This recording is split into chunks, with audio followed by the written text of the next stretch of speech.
Hello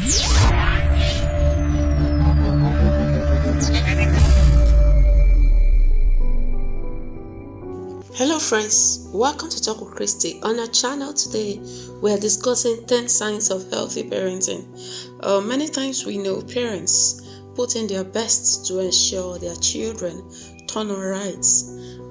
They do everything within their reach. They put in their resources mentally, emotionally, financially, and sometimes spiritually to see that their children turn out right. But with a reasonable number of parents who see that they don't get commensurable results as compared to their efforts. So today we want to talk about 10 signs of healthy parenting because we also realize that some parents don't follow principles. They don't follow parenting principles. They just want to do things haphazardly. Such attitude is one problem that parenting has had over time and has been the problem to having good results with parenting. Okay, so we should know that everything that we expect to be great would require great input, and great input would mean something that is programmed, organized, followed through with supervision and with the right knowledge. Okay, so we want to talk about these things and see how Talk with Christie can contribute to helping parents do the right kind of parenting. So we should know that for any child to turn out right and turn out great, the input from the parents to the child must be right and must be great.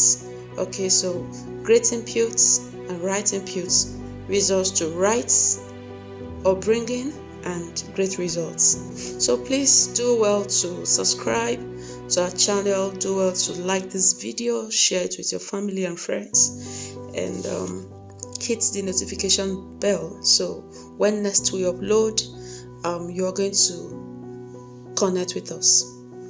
So like we said, we can only get great results from things we invested great resources and potentials into. Okay, we must do these things, especially with parenting. We must be consistent, persistent, and ensure that we are having a conscious approach to what we're doing. Not just anything, but a conscious approach to parenting. Okay, ensuring that everything works out right. Okay, we must be strong to put up a measure of resistance that will help us push through during difficult times. Okay, and if there are maybe traits in the child that we didn't expect along the line, we should try to have that resistance that comes from the heart of a desiring parent that will help us push through the oppositions and any misconduct and things we don't really like to see in our children. So like we said, like with every other adventure and better with parenting is one adventure that requires foresight. Parenting requires foresight, okay? Very, very important. Every parent should learn to foretell what kind of child or children they want and stick with the vision. There should be a foresight, and we should stick with the vision of the kind of children we want to raise, because every parent is the architect of what the child turns out to be. Whether we as parents will totally agree with this, whether we admit the truth or not, the truth is we are the architects of what our children turn out to be. Nobody else. The Bible even says that we should train our child in the way he should go, meaning the Bible mandated parents to do these things. If it were not coming from the parents, the Bible will not do that. Okay, it would be wrong for the Bible to mandate a parent when the Bible knows that it is beyond a parent to do that. So whether our children turn out right or not, we are the architects of what our children would become. Okay, so we should pay attention to what we're doing with them. We must put our focus on what is right in the lives of our children, we must put our focus to what is right in their lives, and we must learn to make right choices with them. If you listen to my words very well, I said we must learn to make right choices with them, not for them. You can't be a better parent making right choices for your child all the way. You learn to make right choices with the child. You allow the child make choices, and you have a sit-down talk with the child. Brian, why are you doing this? Why have you chosen this path? Why did you drop this thing on that table?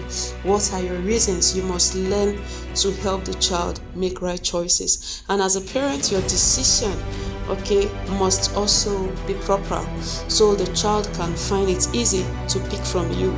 It's easier for children to emulate directly from your parents. So you must, be a person of proper decision. You must put yourself in check to see that you are not also leading the child into greater danger.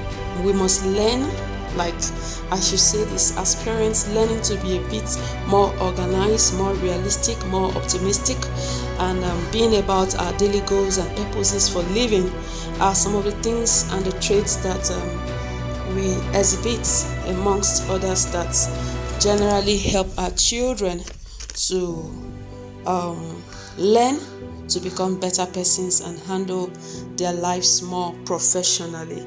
Now, it is very deceptive when we parents refuse to teach our children anything about virtues and the basics of life.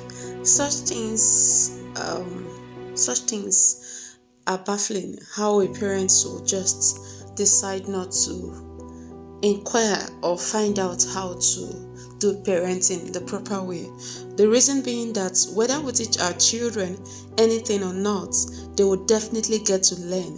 And in most cases, when they've learned those things and they are good with them, it turns out that parents have almost no influence, little or no influence on the child to help direct the child's choices and preferences. And we understand what that will mean to the child. The child grows up and chooses to relate with people other than what you had taught earlier that the child was to become, how great you have envisaged that this child will turn out to be. So now we want to tell us in this video that these 10 things, if we try and incorporate them into our parenting style, is going to help us get better results. So now the 10 listed things we're talking about in this video would gradually look into them. Here we're saying that these 10 things will help us as parents to do better parenting. If you're doing your parenting in a healthy way or not, getting your hands on any of these 10 things and beginning with any of them will also help you. Starting off, we mentioned in our past video that parenting is more about the child. In any family, we know that there are different types of connections in any family. That we will discuss in our subsequent videos. We'll discuss family connections. But when it comes to parenting, it is all about the child. The technique, the motive, the rules, the judgment, the application is all and should be all done to bring about an individual who has stability emotionally, mentally, physically, intellectually, spiritually, and otherwise. Reason being that all of those things will help the child have a very wonderful sense of judgment. A child's sense of judgment must be very exceptional and should be centered around right choices, because if the child's judgment is in any way twisted, then that child is at the mercy of his or her peers, and whatever they put to that child would have impacts on the child. We can just imagine as parents that if that thing they put on the child, imagine that it's a negative thing, then that child's life is in trouble.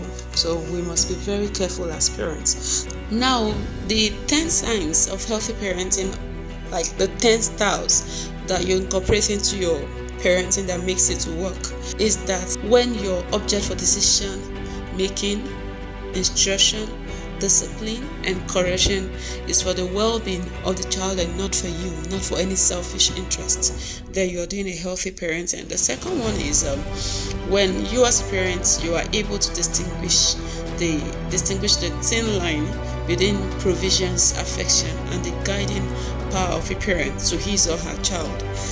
Yeah, because many parents pack the child's life with things and fail with other essentials of parenting, which the very first one is the guidance.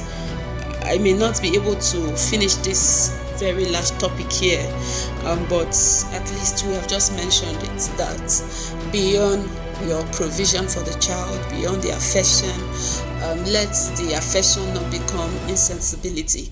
Okay, let it just be affection and not that you are being insensitive.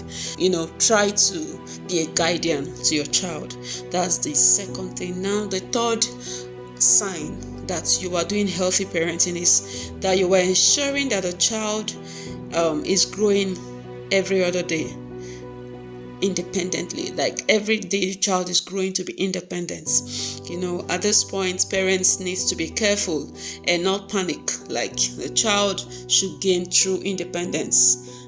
Every day the child should grow, and being able to raise independent children is one of the hallmark of great parenting.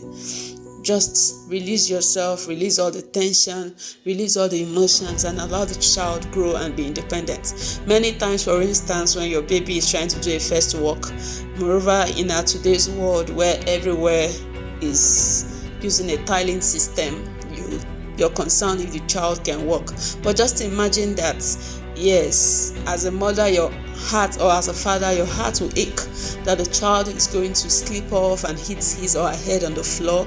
You can just guard the child with a cap or something, maybe a warmer on the head. But yes, the child has to walk. If the child does not gain independence to walk, the child will not walk. So it applies to every other thing the child must do. So why you may be panicking and may not want the child to be exposed to danger, all of those things, true. That's why the child needs guidance, like we said in our second sign. But the child has to gain true independence.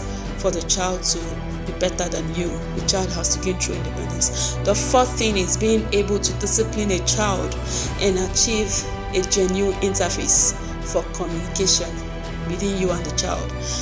Being able to discipline a child. Discipline is part of parenting. You must look for what works for you and your child. Okay, look at your personality, the child's personality, and you incorporate measures that can help the child understand what you are communicating. It's not like just being bossy, no, but you must discipline a child to pass an information, like this is what it ought to be. All right. Then number 5 is you help your child or your children understand your own personality as a parent. And as a parent, try to be consistent with your personality so the children can, because you being consistent with your personality will help create in the children sustainable perception of you, and that will foster a healthy parent to child and child to parent relationship. Every parent should go for that. You must fight for it while your child is still a baby to establish parent-child and child-parent relationship. So you must make your personality known to the child. The child should understand how to function with you so that you can get along properly with the child. Now, the 6th one is you set applicable and adaptable rules and help the child establish such rules in his or her life while there is still time to make changes. You don't allow a child grow to age 13 and you start telling the child what to do. That's a teenager. The child will protest. So you work when you have time to help the child imbibe those things you think are right. Okay? The 7th one is help the child or your children understand the game of life. Early, they should understand the game of life. They should learn to make money. They should learn to understand that this world that we live in, certain things are essential. A child should learn entrepreneurship, should learn things very early. Help them develop their skills, help them gain marketable skills, help them understand many things that were told or sometimes taught in school and all of those places. It's just about systems. They are not facts, they are systems. Okay, so you must help your child do well, help your child gain grasp early enough so the child can master life. All right, then the 8th one is, yes, this is also very important, help to foster it will also help to foster parent-child and child-parent relationship. As a healthy style of parenting, we learn to explain ourselves as parents, the set rules, why we did this, we did that, why you're doing this, every decision you make, okay, everything you do. If your child, because children are very inquisitive, just come, mommy, why do you do this? Okay, if it is something that really concerns them and is going to affect them, and even sometimes if it's your private life, because you want a parent-child, child-parent relationship, you're going to sit the child down, or when it's convenient, you are going to talk to the child and talk with the child about it. All right, so that's very important. You should do that. Then the 9th thing is, teach your child or your children to love, care, and respect their peers, respect their teachers, respect people, and tell them the importance of such relationships. You must teach your children to care and respect people. Teach them empathy. Very important that you do that to your children so they can be useful in life and not turn out to be bullies. Then number 10, because if you don't do that, they will turn out to be bullies and very arrogant people. Then number 10, the 10th one, which is our last sign for healthy parenting today, is teach and help your children or your child to know the love of God towards him or her or them, and also tell them that it's important they love God in returns. All right, thank you. You've been wonderful to us. Thank you for staying with us till this last second. We ask that please once more subscribe to our channel, hit the notification bell to stay updated, share this very content with your family and friends, and remain blessed.